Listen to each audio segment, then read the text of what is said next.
Selamat pagi pemirsa, selama beberapa menit ke depan Anda akan bersama saya Putri Salsa dalam acara Linjur TV membahas setiap pertemuan mata kuliah teknik reportase dan investigasi berita.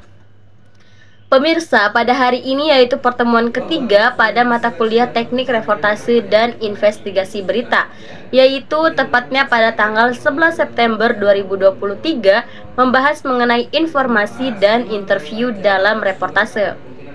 Pak Dr. Adi Kusuma MSI selaku dosen pengampu memberikan materi mengenai informasi dan interview dalam reportase. Nah, standar kompetensi yang harus dimiliki oleh seorang reporter yaitu memahami teknik interview, reportase, dan liputan serta melakukan persiapan praktek sesuai dengan kaidah sinematografi. Sedangkan kompetensi dasarnya yaitu mampu memahami teknik interview, reportase, dan liputan serta melakukan persiapan praktek.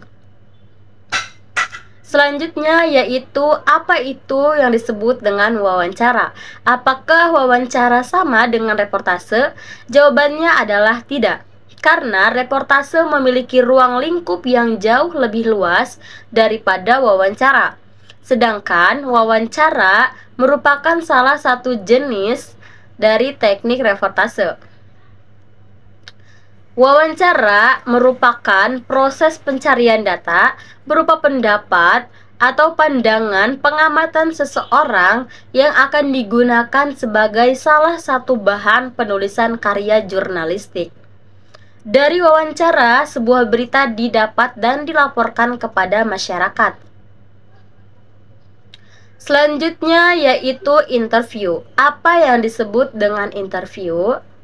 Interview adalah wawancara atau teknik wawancara yang dilakukan oleh seorang penanya, baik itu reporter maupun wartawan, kepada seorang narasumber yang membahas suatu topik permasalahan. Interview sama dengan wawancara dan sama dengan tanya jawab. Selanjutnya, proses interview dapat berlangsung dengan melibatkan reporter atau wartawan atau interviewer, narasumber, dan kameramen. Lalu, apa saja sih yang harus dilakukan seorang reporter di dalam melakukan interview? Yang pertama, tentunya harus mempersiapkan diri mencari orang yang tepat untuk diwawancarai, menentukan topik atau permasalahan, dan mempelajari topik yang akan diangkat. Yang kedua, harus menyiapkan daftar pertanyaan. Yang ketiga, harus bersikap objektif dalam menyampaikan suatu berita.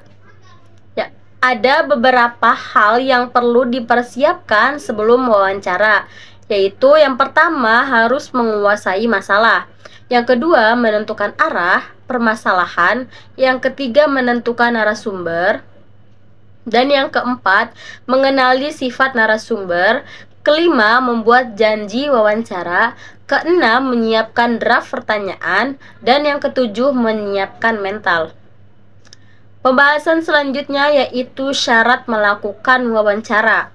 Yang pertama, tentunya mempunyai tujuan yang jelas.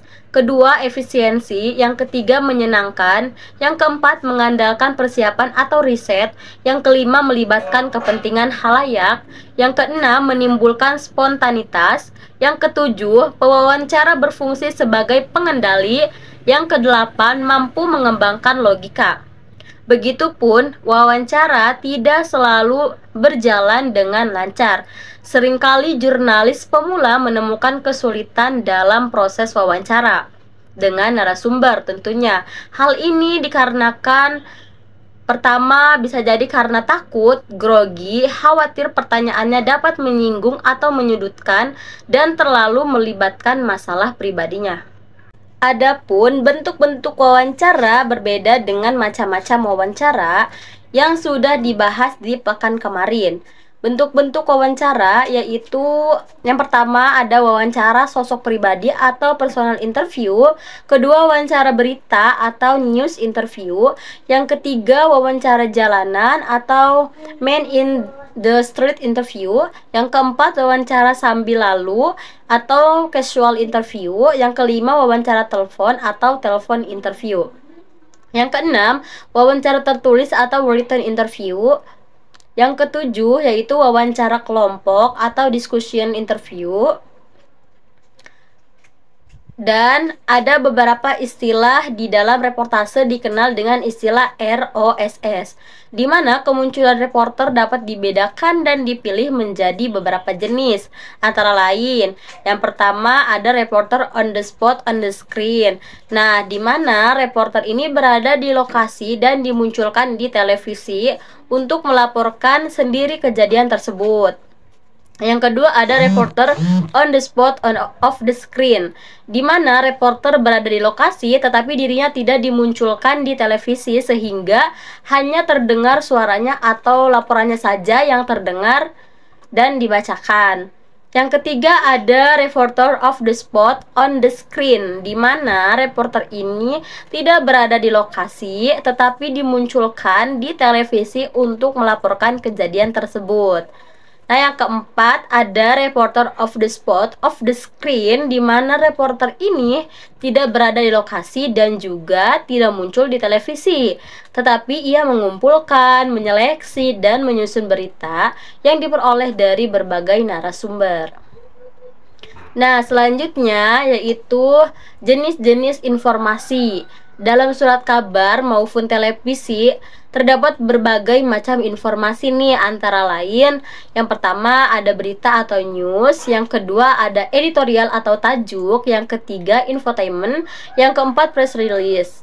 Selanjutnya yaitu kategori berita. Yang pertama ada berita harian, yang kedua ada street news, dan yang ketiga ada in-depth news. Kemudian golongan berita tersebut dapat dikategorikan lagi nih sesuai dengan kekuatan materi yang disampaikan, yaitu ada hard news, soft news, dan spot news. Pemirsa, itulah tadi pembahasan pertemuan di mata kuliah pertemuan ketiga. Selanjutnya di pertemuan ini Pak Adi Kusuma MSI membagi kelompok sebanyak 7 kelompok yang akan mulai presentasi minggu depan. Demikian pemirsa, itulah tadi berita saat ini mengenai pertemuan ketiga mata kuliah Teknik Reportase dan Investigasi Berita. Saya Putri Salsa pamit undur diri, terima kasih dan sampai jumpa.